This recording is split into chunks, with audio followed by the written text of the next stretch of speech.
Hello, and welcome to another video. So in today's video, we're going to talk a little bit about parent interviews and just how you set things up on the back end for your in-home daycare. So without further ado, let's get into today. So I mentioned to you guys in that first video that one thing that you need to keep in mind always is that this is a business. You just run it as a business. If you're caring for one child, if you're caring for 6 children, if you have 12 children, you need to run this as a business. One, because if you do plan to expand, it will help you greatly. And also you have to remember that you're dealing with other people's children, okay?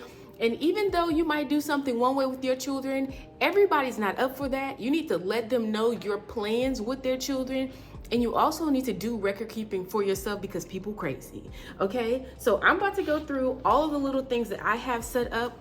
I want you to keep this in your mind when I'm going through these things is, even if you're not registered with your state, which I'll get into because I'm going through the process again with you guys. So if you're not registered in your state, if you're not licensed in your state, I would still recommend that you go through the state to keep children. That might mean that you have to keep less children. Like if you're registered versus if you're licensed versus if you're listed, all of those things they basically mean the amount of children you can keep and the amount of tabs licensing keeps on you, okay? So I would not choose to be like, I might go listed just because of my space, and I don't want to rush to move from the space that I have now. My family we actually love our home, and even though I want to help other people, like I want to take my time with the building. You know what I mean? Like before, it was a lot, it was all at once. Kinda. It happened within like the course of 3 years. I went from a small apartment and then I went to a big home and I had 12 kids and it was just all, it was all moving parts. So I'm doing things a bit slower this time, and in doing them slower, I get a chance to bring you along with me. But like I said, even if you do plan on just like keeping children, like watching children, minding children, I would highly suggest that you go through the state, even if it is just listed, so that you have, it's illegal technically to care for children in the state of Texas. I don't know about any other state. It's illegal to care for children in your home that are not your children without having some sort of license, without the state knowing what you're doing, okay? I will tell you that if you decide to go listed, you have less programs that will work with you. So keep that in mind. You can keep less children. For you, that might mean that you also can raise your prices because you're keeping less children, if that's what you want to do. But you have to think about all these things, okay? So with that in mind, and we're running this like a business, like I said, even if you only have 2 children, if you have 3 children, you still need to run this like a business. When I started my daycare inside of my apartment, like way back when, girl, one of the things that parents, I guess, commended me on, or just they were like, this is a little different, is even though I was in an apartment, I had paperwork. Before I went through the state, I had paperwork, okay? I had rules. I understood that people need to know what's going on in here. So let's go through some of those things. So first, I showed you guys in the last video, and I'll link it, some of these things, so I hope I'm not going to be repetitive here. So I keep books. This book is for my lesson plans and things of that nature, just so that I have everything in one place. And when it's time to do activities with the children, I'm planning them all out. I did not do that to begin with. This video is not going to be about lesson plans, but I do want you to know that I have this, because in my parent interviews, if they would like to see any of this, I'll have this to show them, okay? Another thing that I have are these folders. Now, I mentioned to you guys before in the last video that these folders are just cheap little folders. I got them for the Dollar Tree. They came in a pack of 3. These are the folders that I give to the parents. Let's say I have a parent interview, and the way that I have my parent interview set up is you'll get a response from me within a certain amount of time if my plan is to enroll your child. I don't accept everyone. I would not suggest that you accept everyone. That's what the interview is for, to see if we're a great fit. And sometimes I found, especially with me, I just need to take some time to really see if this is a great fit. So these folders were just easier to hand to parents because they cost less. They're little cheap folders, okay? But inside of this folder, it has everything that the parent would need. So if I do plan to enroll them, they need to fill out all of these things and bring them back. When they bring back that folder, I then have this folder and I'll keep. So this folder, if I have to change the child's name, I'll rip the name off of this, put a new child's name on these. These folders are for my students that are currently enrolled, okay? So then I will have all of their documents inside of these folders right here, okay? All right, so just so we get that out of the way, this is the folder. Every parent, everyone who comes to an interview, they'll leave with this folder unless you know that you're not going to enroll them, and then you won't have to go through, your own set of things to do that. But this is the folder. The other folder that, the other folder that I have with me in my parent interviews, and the one that we're going to go into today, is this little folder right here. This is basically everything that's in this folder plus some, so that and it's like notes to myself, things that I need to make sure that I touch on inside of the interview. It's in this folder. The next thing that I bring with me is a calculator. You can use your phone however you like it. I just think it's more professional to not have my phone in an interview, but that's completely up to you. And this, of course, is so that we can calculate some numbers. So let's go through the folder that I have. So when I open up the folder, I believe I went through this with you in the policies and procedures, so I'm not going to go through all of this in this video. So this front paper, this paper is so that when the parent leaves, they know everything that they need to bring back to me. That's why I created this paper, because some of the things that are listed here on the front are not inside of this packet. They're things that they need to bring to me, like a health statement from the doctor. So that's the parent checklist. I just found it to be helpful to have those things listed out. On my enrollment agreement right here, this paper is so that when I'm in the interview, I actually can make sure that I'm touching on the important subjects inside of everyone. So it says discipline here, days of vacation, just so the parents and I have a good dialogue as to, what my expectations are. I can get their expectations, like we can get an understanding, and I'm making sure I'm touching on some key points. And trust me, you'll have some, especially if you do this for a while. Certain things will bother you, and then you'll make sure when you enroll a new student that you don't let that happen again, and you'll touch on those things. That's what this paper is for me. And ultimately, it's an agreement. It's the parents saying, I understand exactly what you said. I read it in the handbook. So all of the things that are in here that you're going to touch on, they're going to need to match inside of your policy handbook, okay? That's the way that I have it set up. They put their initial through everything. As we're talking, I'm getting them to initial. Okay, we finished that section, initial here. That's how I do it. And then lastly, they're going to sign and date. Okay, so that's what I have this set up for. Like I said, I went through all of these pages in the policy and procedure. So I'm not going to go into it on this video. I'm just showing you my setup. So another thing that I do is inside of my folder, all of my papers have this little highlight on them. All of them, they're highlighted on all of my papers, because I used to work at a hotel. And one of the things that we used to do was highlight the paper that needed to be copied so that the person doesn't use the last copy of the paper, okay? So I'm not having to find another document online, having to print it out and all this kind of stuff. I can simply just make a copy of this last paper because I know it's the last paper, okay? And this highlight does not show up when you print it out. That's why I use this color. So all of my papers inside of this thing, they have highlight on them so that I'm not fumbling and trying to find things. And then lastly, I put a little paper clip on here, and this whole packet is in the right order so that I know to build all of my other packets. I have at least 4 of them made already. I know to build all my other packets just like I have this one, okay? So the next thing I have inside of here is my policy handbook. Now I found this at Dollar Tree. You can find these at Dollar Tree because way back when, let's say 5 years ago, I found one of these, and I found it again at Dollar Tree. So they're still there. I just got this one recently.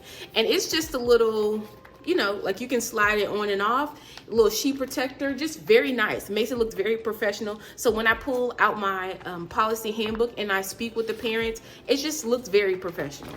Another thing that I did to my policy handbooklet is in the back, I'll put the fees so that I can make sure that I go over those things. So everything that I know that I need to go over, like that are very important, I put inside this book so that when I'm flipping through, it's all here. So like I said, all of those things are inside of my folder. Let's move this over. Okay, so now I have a few forms, and I did make all these forms. All these forms are available on my website. You can buy the bundle for $2, or you can buy some of the sheets separate for 50 cents, I believe it is. The payment one you'll have to buy in the bundle. So let's go here. Yes, let's talk about this one.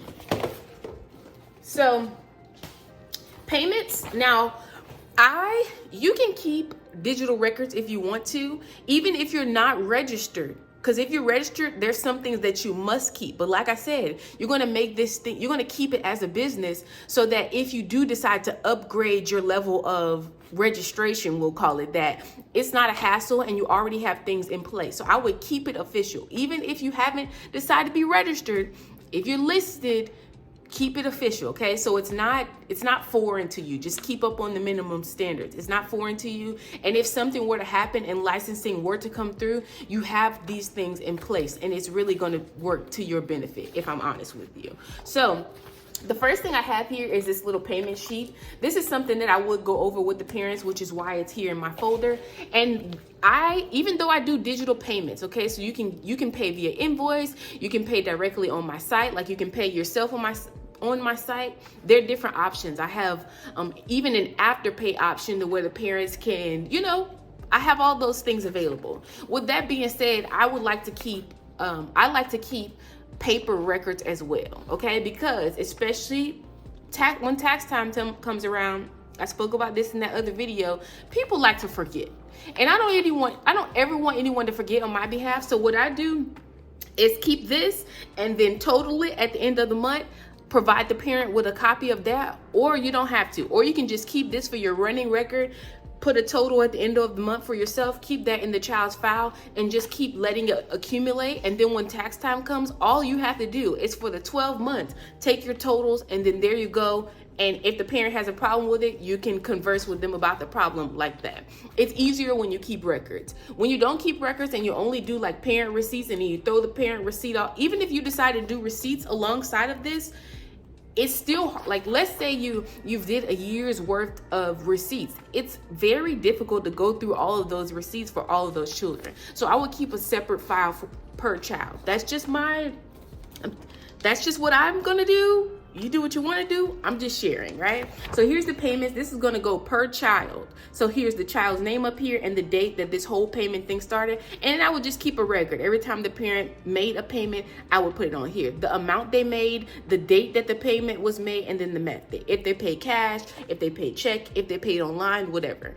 However you decide you want to give receipts, if they're digital receipts, if they're the paper receipts from the paper booklet, that's completely up to you. But I definitely would keep this. And then at the end of it, at the end of the month, like when this whole thing is full, I would have the parent sign and date. So this is your approval that everything that's on this paper is correct.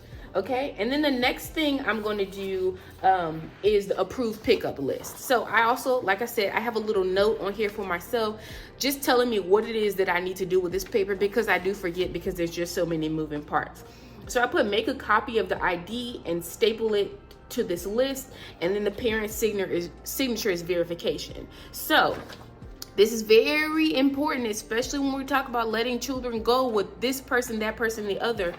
This is something that I didn't do before because I had a digital system, but I will do this time. So here it's just the child's name. This is the approved list for that child only. So if you have, 2 children, like their siblings, I will get one of these per each child, okay? The child's name, the date, and then if mom said, like, we're gonna put mom on here, and I'm just using mom just because it's a good, mom, okay? So if mom signs the kid up, we're gonna put mom. Is mom verified? Have you seen mom's driver's license? You're gonna put yes. You're gonna put mom's driver's license number, and then you're gonna staple the copy of mom's driver's license to here. If mom says, hey, I wanna add dad and I wanna add my mom on there, well, what are we gonna do? Dad's name, has dad been verified? If dad hasn't come in and showed you his driver's license, no, he has not been verified. What's his driver's license and ID number? That's something that mom is going to get and give you that information, and then you're still going to staple it. Let's say she texts you a picture of his driver's license. You're going to print that out and you're going to staple it to the back of here. But until dad has come in and shown you his driver's license for himself, he is not verified, in my opinion. Now, you can use it if you have his ID and you know that he exists as verified. That's all up to you. But for me, the person has not been verified until they come in themselves and show me this ID that I have a picture of, okay? And this is just for the safety of the child. Like I mentioned before, sometimes the parents have like a custody thing going on. They don't want their child leaving with certain people. Maybe at one point in time they were okay with it, and then they turn out to be not okay with it. All the documentation, and then at the bottom there, get mom's signature that, hey, these people are okay to get your child. Just saying, okay? This is the end of the day report. Now, I am not going to print out one of these for every single day.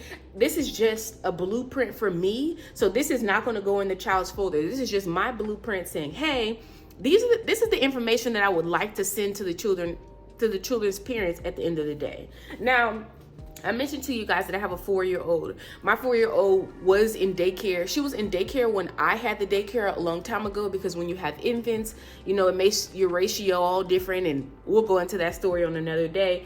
But she was in daycare, and then as she got older, we kind of played around with a few daycares. And one of the things, especially when she went to preschool, that I didn't like was they no longer give a record of what your child does during the day and how was their day. And that really bothered me as a parent. So because it bothered me, I would like to give the information to other parents. You can make this however you want to. You can print out papers and then you can give it to the parents every single day. I think it just becomes a bit time consuming, so I'm just going to text it out on my phone.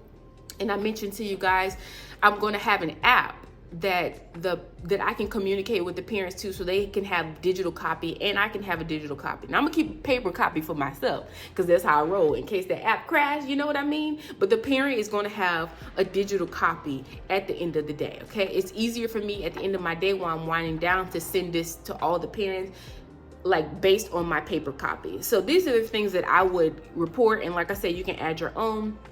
Arrival time, departure time, highlights of my day. I don't like the whole what am I doing at every hour like the daycare centers usually do, because when I sit down in an interview with the parents, you're going to know the basic structure of the day. I have a little chart over here that I'm still working on. Like I said, it's our schedule for the day. You'll know the schedule. I'm going to make it known to the parents probably at the top of the week, hey, this is what our plans are for today. So I want to put the highlights of the day. Like, did we go to the bouncy place? Did we go to splash pad? Like, just some highlights. Maybe the child had a milestone, like they learned how to write their name fully or something like that.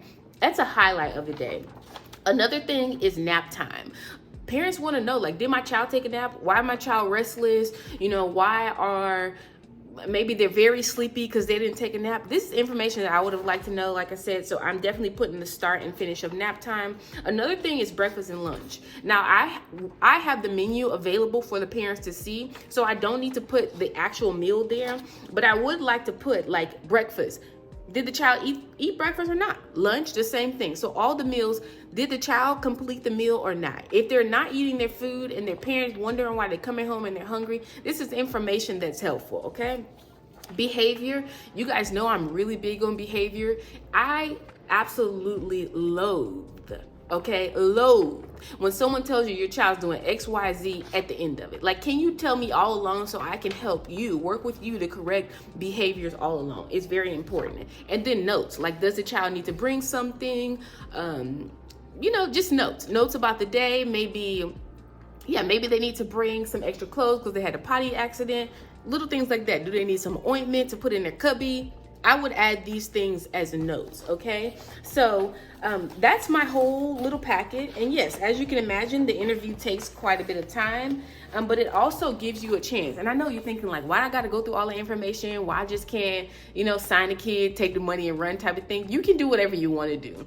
But I will tell you that the parents who are interested, like the parents that that are interested in learning about what you're going to be doing their children are going to be your best parents. Okay, I don't care how much you're charging, anything like that.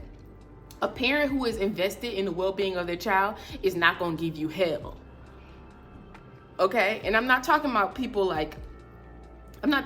being catty and petty and, oh, well, you know, my child had this, and I picked my child up and they had a stain on their shirt. If you want to deal with those type of parents, that's totally up to you. But the best thing that you can do for your child care business is be professional, okay? And let the parent know your expectations, and let the parent's expectations be known, so that you both can figure out if you're a good fit. Like, it doesn't make any sense to take someone's money and then be stressed out. That's all I'm saying. Okay, so let's move on to the next part of this video. So the next thing that I also would have with me in the interview, with the calculator, with all this other stuff, is my planner. This way you're able to open up and actually able to mark down, like, when is the child's official start date, if there is an end date in mind, and be taking notes in the interview, okay? If the parent is saying, hey, oops, that was my card. You know, if the parent is telling you what time they plan to pick up their child and all these things, be taking notes, okay? Take notes is going to be helpful for you. So this wasn't too long. I hope it was informative. If you have any questions, feel free to ask a question, and I will see you in the next video.